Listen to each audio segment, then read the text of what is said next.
رانا صاحب، عمران خان صاحب ایک مرتبہ نہیں بارہا مرتبہ کہہ چکے ہیں کہ ان کے پاس ایک منصوبہ ہے اور امن و امان کی صورتحال کو شدید خطرات بھی ہیں. مارشل لاء کی باتیں بھی ہو رہی ہیں. آپ کو بہت اچھے سے علم ہوگا کہ حال ہی میں جو اسلام آباد میں بیٹھک ہوئی ہے اس میں یہ بات بڑی لاؤڈ اینڈ کلیئر طریقے سے بتائی گئی ہے کہ انارکی ہوئی تو پھر حالات باہر ہوں گے. تو پھر سر یہ کس کو سوٹ کرتا ہے، کیوں سوٹ کرتا ہے، کچھ اس پہ روشنی ڈالیں.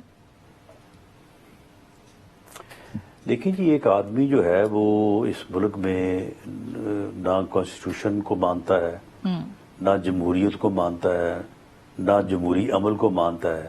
اگر میں یہ کہوں کہ میں اپنے مخالفین کو چھوڑوں گا نہیں، میں اگر جو ہے وہ 90,000 ووٹ لے کے جیتا ہوں تو میرے مدِ مقابلے نے جو 80,000 ووٹ لیے میں ان سب کو جو ہے وہ حلقے سے نکال دوں گا. میں ان کو رہنے نہیں دوں گا. وہ سارے چور ہیں، وہ سارے ڈاکو ہیں، وہ سارے کرپٹ ہیں.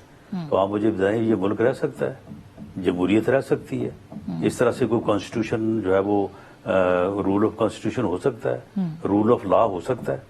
یعنی یہ بندہ جو ہے، یہ بندہ جس راستے پہ چل پڑا ہے یا چل رہا ہے، یہ تو مکمل تباہی ہے. اس ملک کی تباہی ہے، اس قوم کی تباہی ہے. یا تو پوری قوم اس کا ادراک کرے اور اس کا کلا کما کرے، اس فتنے کا سر کچلے، اس فتنے کو جو ہے وہ اس ملک سے دفع کرے، ورنہ یہ فتنہ جو ہے یہ اس ملک کو برباد کر دے گا. تو ران صاحب، آپ کو مقاصد کیا لگ رہے ہیں؟ کیا حکومت گرانا چاہتے ہیں عمران خان صاحب، یا پھر وہ الیکشن پارلیمنٹ میں واپس آنا چاہتے ہیں، وہ الیکشن کی تاریخ لینا چاہتے ہیں، وہ کیئر ٹیکر سیٹ اپ مانگ رہے ہیں؟ کیا کر رہے ہیں وہ، کیا کہنا چاہ رہے ہیں؟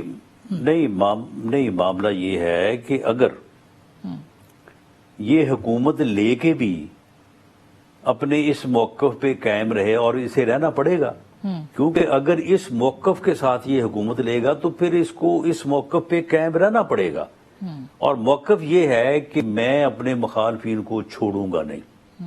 تو آپ مجھے یہ بتائیں کہ ابھی یہ جو ہے وہ الیکشن میں، یہ جو ضمنی الیکشن ہوا ہے، اس سے 1 مہینہ پہلے ہم نے ہر گھر میں جو ہے وہ جس کا بل 5,000 تھا وہ 15، جس کا 15 تھا اس کا 35، جس کا 35 تھا اس کا 75,000، جس کا 75,000 تھا اس کا 1.5 لاکھ. یعنی ہر گھر میں جو ہے وہ ہم نے اپنے لیے جو ہے وہ ناراضگی پیدا کی، لوگوں کا غصہ جو ہے وہ لیا. اس کے باوجود اس ضمنی الیکشن میں بھی 5,47,000 ووٹ انہیں ملے ہیں اور 4,84,000 جو ہے وہ ہمیں ملے ہیں. 5.5 اور 5.25. تو آپ مجھے بتائیں کہ یہ 5.25 والے کہیں کہ یہ 5.5 والوں کو ہم نے رہنے نہیں دینا یہاں پہ، تو پھر یہ ملک بچے گا؟ یا وہ کہیں کہ جی ہم نے ان کو جو ہے وہ ملک سے نکال باہر کرنا ہے، ان کو ہم نے چھوڑنا نہیں ہے کیونکہ یہ سارے چور ہیں، یہ سارے ڈاکو ہیں. اب اس کا تو موقف یہ ہے.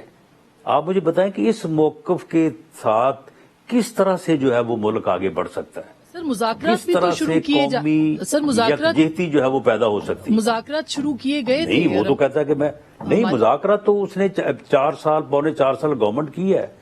مذاکرات کے تو اوپر تو وہ یقین نہیں رکھتا. وہ کہتا ہے جی ان چوروں کے ساتھ اگر میں بیٹھ گیا تو یہ تو غداری ہوگی، میں غداری کروں گا ملک سے. ابھی جو بیک چینل مذاکرات کی بات ہو رہی ہے، مذاکرات تو غداری ہے اس کی جو ہے وہ لغت میں.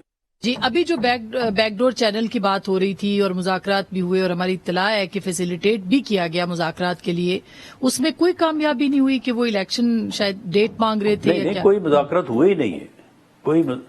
کوئی مذاکرات ہوئے ہی نہیں ہے.